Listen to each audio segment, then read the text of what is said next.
Hej alle sammen, og velkommen til. I dag der skal vi åbne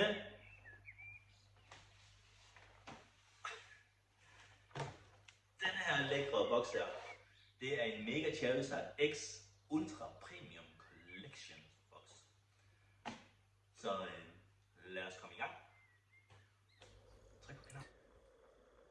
Her har vi den så lad os åbne den og se hvad der er inde i. Så spændende det her. Og det er en mega flot kasse det her.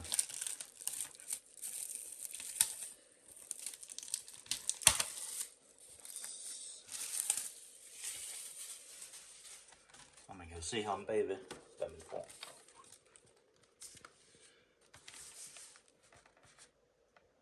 Mega Charizard X EX promokortet og Oricorio EX promokortet.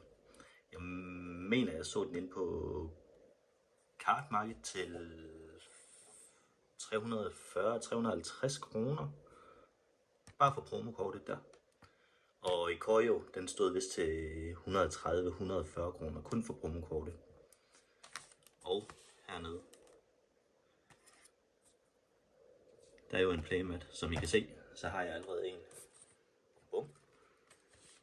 Men en ekstra playmat, det er jo ikke så ringe. Og så er der jo alle pakkerne. Jeg mener, der er 18 pakker i, men lad os da prøve at åbne og se.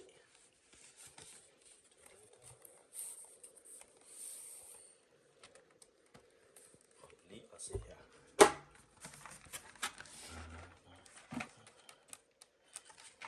Jeg tror, den skal vendes.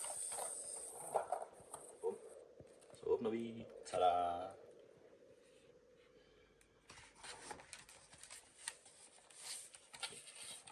Her er playmatten. Den åbner jeg ikke. Den ligger lige her til side.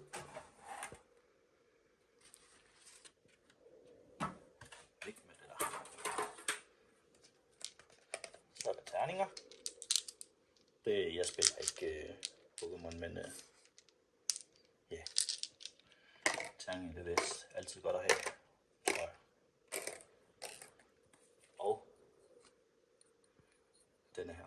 Wow.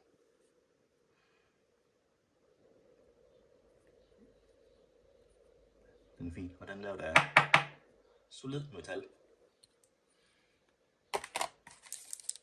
Og så har vi sleeves her. Det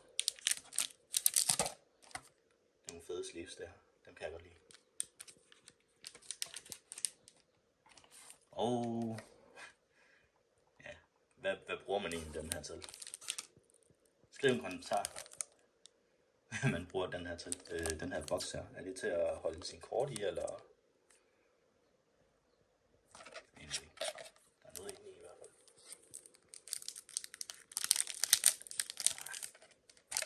Jo, lad os se hvad der er inde i.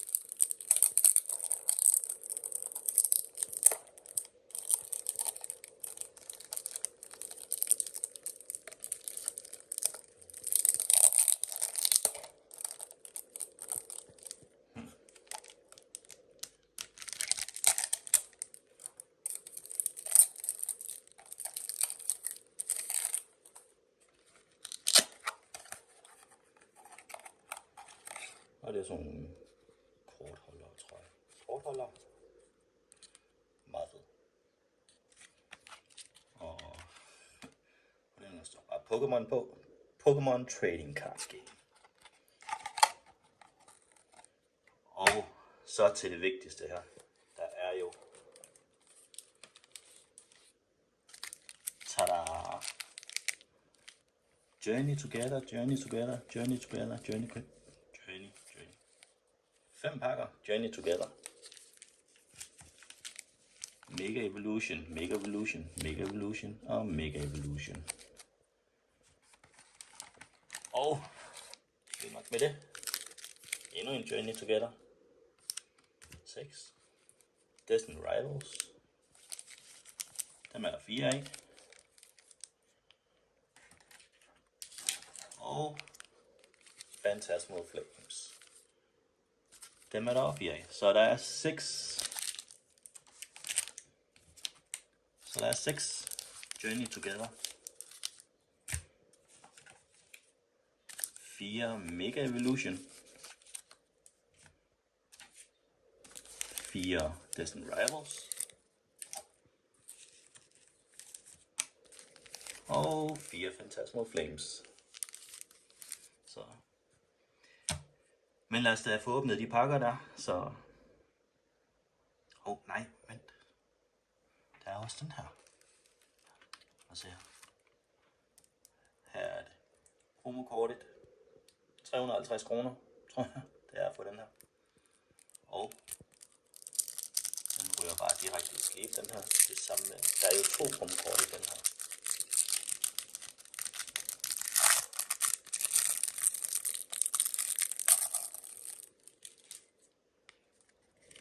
Prøv at se.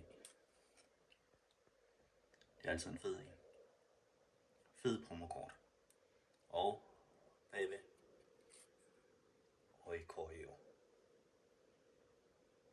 Oricorio EX promokort. Den er altså også vildt fed. Så. Men de her to, de rører direkte i sleeves, dem her. Så skal vi jo have åbnet nogle pakker. Så vi ses om lidt. Så ligger pakkerne klar til at blive åbnet. Og de her 2 skønheder her, de er kommet i sleeves og toploader. Så dem lægger jeg bare lige til side her. Og så lad os da håbe, at vi får nogle gode hits. Så, jamen, lad os da bare få åbnet nogle. Jeg tror, vi starter med Journey Together derovre. Så hvis du bare tager sådan en, og så lad os da se, om vi får noget. Det er lige Svend, han vil gerne være den første til at åbne og pakke, så det får han da lov til. Så lad os se. Først kodekort til jer. Og lad os se. Der er sådan Basic Energy og Darumba. Nolbat. Geodude. Lotad. Oinkologne. Banette. Hopsback. Og Ferret. Black Bells Training. Wow! Og hvad er det? Det er en Secret Rare, det her. Ej, hvor vildt. Den allerførste Bum Bum. Den rører der lige direkte i sleeves. Bellybolt EX. Secret Rare. Wow. Det var sgu da... Så nu hører der lige her i. Så. Jamen lad os da bare blive ved. Så åbner jeg næste pakke her. Jeg tror bare, mine sønner og jeg, vi skiftes med at åbne. Fordi jeg rammer sgu nok ikke noget. Så kan Sønneke jo få alle hitsene. Væk med den. Og et kort her. Så. Kom så.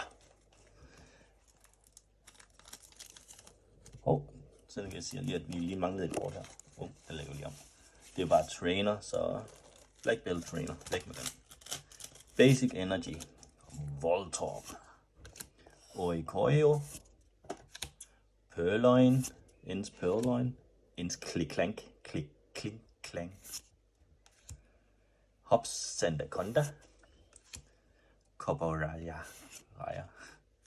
Tropius. Og Escavalier. Og den sidste.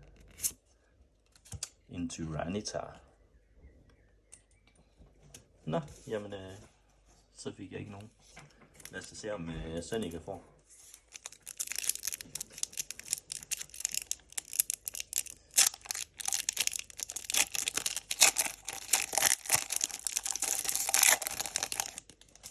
Væk med den, nemlig.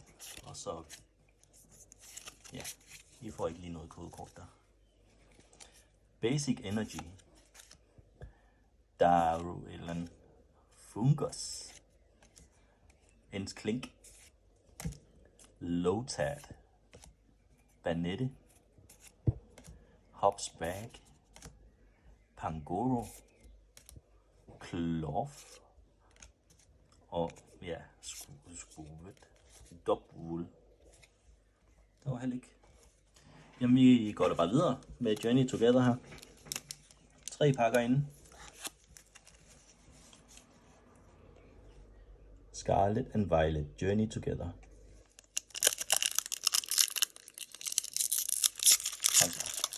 Jeg har brug for et tip. Jeg tror ikke, jeg har ramt noget. Det er altid Sønneke, der rammer. Og kodekort til jer. Basic Energy, Professor Research, Cutie Fly, Petilil, Minchino, Ens Castle, Oinkolone,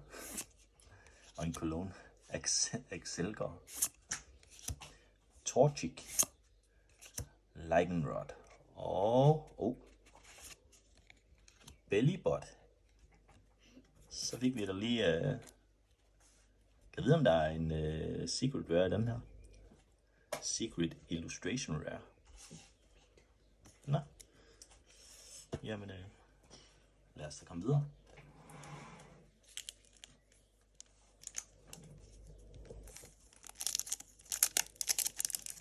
Og det er så anden sidste pakke fra Journey Together. Væk med den. Og så husker han det lige. Kodekort til jer. Lad os se.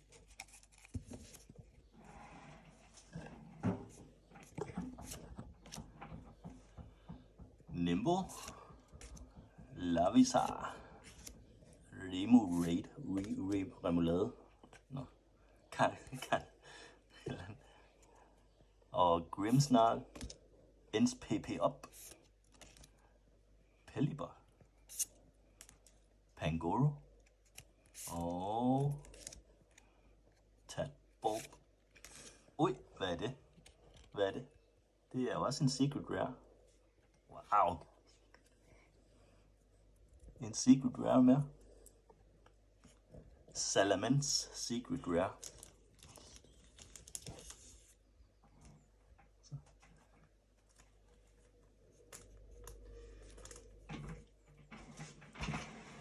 Det er det, jeg siger. Det er Sønneke, der rammer alt det hele her.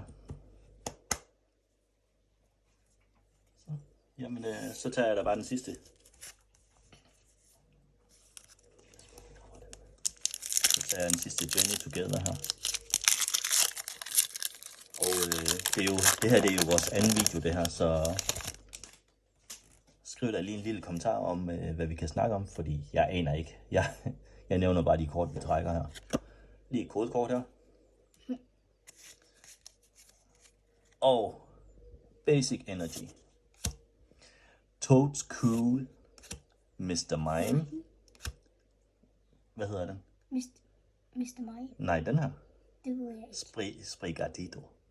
Migadito. Ikke Migadito. Sprigatito. Okay. Hvad hedder den? Det ved jeg. Drampa. Pelipper. Greedent. Regis. Eller Rick Ice. Pupitar. Og Levensia. Ingenting. Selvfølgelig. Nå, så går vi videre til Mega Evolution. Mega Evolution. Så vil jeg få en Mega Charizard XTX. Ja, hvis du får sådan en, så får du farten. Jeg deler. Ja, okay, vi deler. Pas på, det ikke kommer.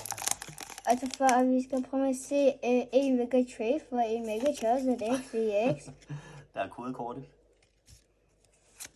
Please, Mega God Pack. Nej. En God Pack. Basic. Nå. Tivo. Yungus. Tangela. Clauncher. Mystery Garden. Solrock. Shiftry. Nuzleaf. Og Snorm. Steelix. Så tager jeg den næste her.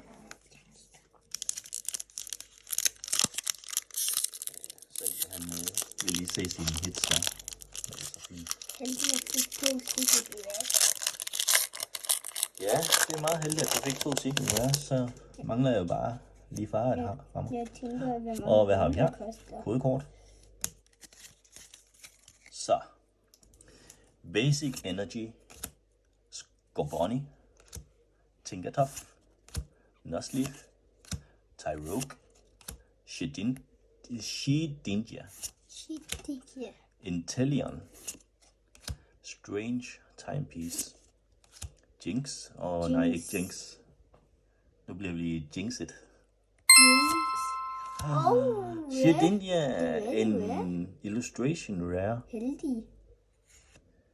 En Shedinja. Wow.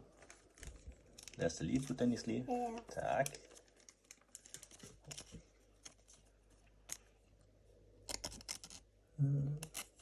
Heldig, du fik også en EX.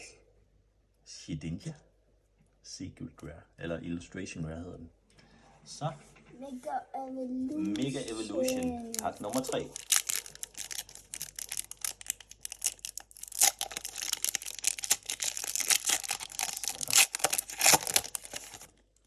Ikke med den. Væk med den. Og kodekort til jer.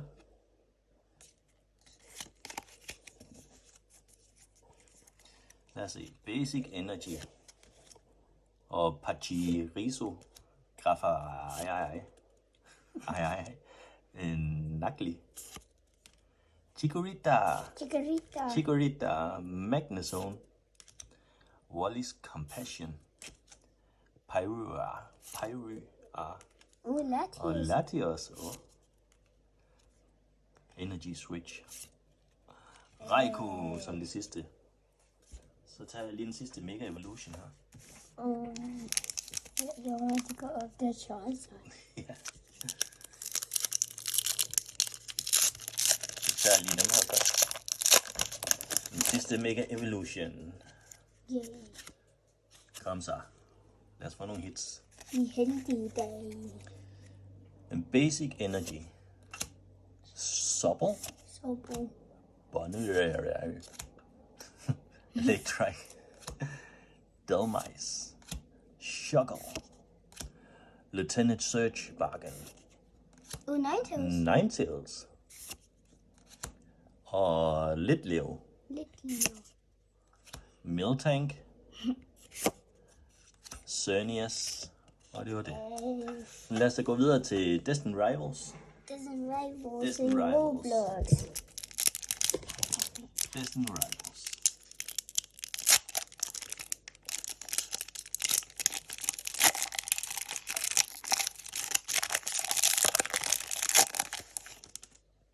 Jeg aner slet ikke, hvad man kan få i de her. Det er første gang, vi åbner en Destined Rivals fra Scarlet and Violet. Ja. Basic Water Energy. Mankey. Team Rockets Mareep. Og Team Rockets Tarantula. Hvad er det der? Team Rocket Rattata. Apoma Snow. Team Rockets Weezing. Team Rockets Petrol. Og Dibling. Og Pikachu. Edens Pichu. Og Team Rockets Sneasel. Pikachu. Så Vi gemmer det der Pikachu. vil du gerne gemme den? Så gemmer vi den. Skal den i sleeve? Nej tak. Nej. Så, kom så. Jeg kan lægge alle Pikachu. Det gør den nemlig. Så du kan da bare putte den her i sleeve. Så. Ja, jeg vil lægge det. Jeg bygger alle dem der.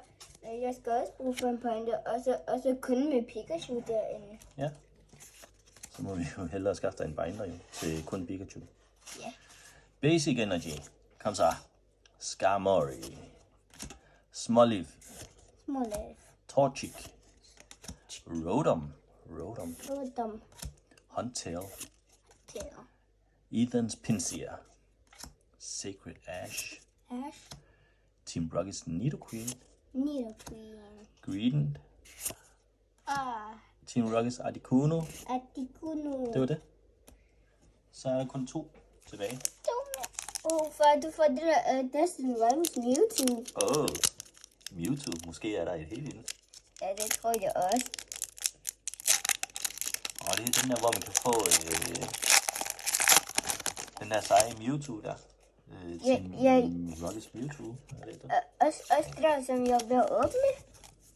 Lad os da se. Basic Energy. Team Rockets Blip-blok. Team Rockets Larvitar. Bellum. Citadel. Probopass. Stort næse. Mimikyu. Dingius Powerweight. Ogerpon. Vil du have en sandwich? Ja, tak. Se der Aurora. For jeg også Der er jo ikke noget hits i de her. Er de så svære at hit? Men jeg gemmer også Pikachu mig, fordi Pikachu er bare ligesom Pikachu. Ja. Så jeg gemmer det. Mimikyu er ligesom Pikachu. Ja, og det er lidt svært at få en Mimikyu. Men det ved jeg ikke. Ja. Væk med den. Kodkortet. Kom så, vi har ikke fået nogen hits i de her Destiny Rivals her. Basic Energy. Nidoran. Kabink. Skwovet. Rella. Hypnotize. Arbok. Spike Moth. Gym. Mankey. Og den sidste. Dårlig. Jeg tror. En Yanminga. Ved du hvad? Det er et hit. Yanminga EX. Mega Charizard EX. Så skal vi i gang med de sidste 4 pakker, og det er Phantasmal Flames. Phantasmal Flames.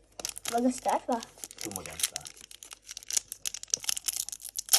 Og i Phantasmal Flames, der kan man jo få den der mega seje Mega Charizard XEX. Ja, jeg håber, at jeg får en ligesom Nova fik en first try. Og man kan få den i guldkort også. Så brug lige din magi nu. Pokémon gå ud og kom så. Basic Energy. Togedemaru. Pawmi. Shakadet. Murkrow. Wigglytuff. Wondrous Patch. Mamoswine. God. Pawmi. Og du har Lugen. Er det sidste? Mega Lopunny. En hit. Mega Lopunny EX. Jeg fik lige en god. Alle hits, de er gode.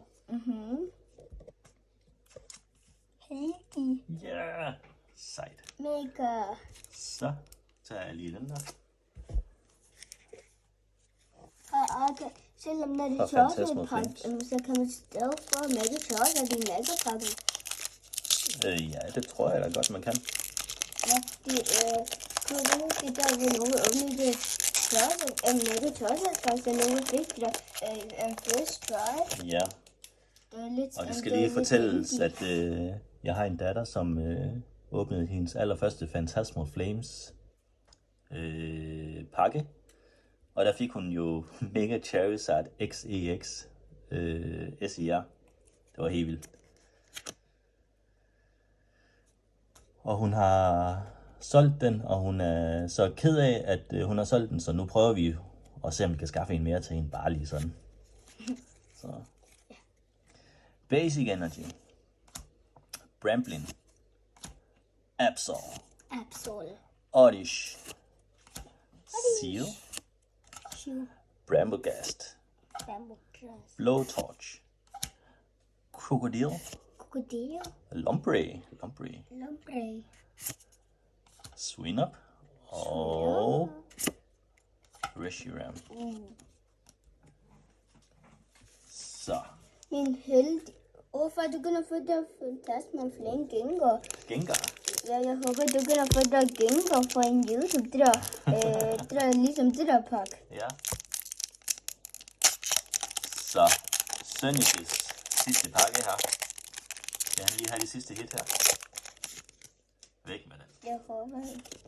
Og et kodekort.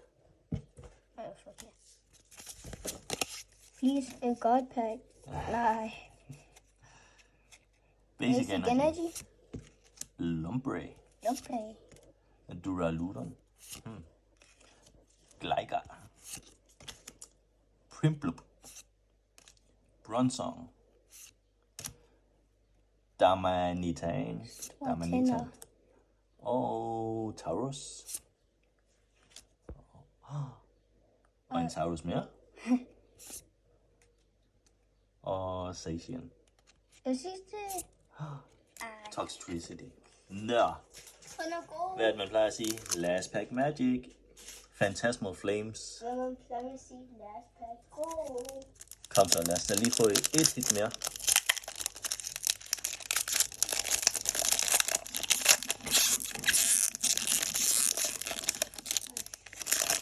Væk med den. Så. Basic Energy. Pommel. Jigglypuff. Gloom. Charmander. Meloetta. Sacred Charm. Damanitan. Og Damanitan igen, men det er vist reverse hollow, ja. Bronzong. Og Suicune. Ingenting i Phantasmal Flames. God hit. Ud af en UPC, der fik vi 1, 2, 3, 4, 5, 6 hits. Og de to af dem, det var jo så Secret Rares. Og en enkelt Illustration Rare her. Shedinja. Men som sagt, så jagter vi jo den der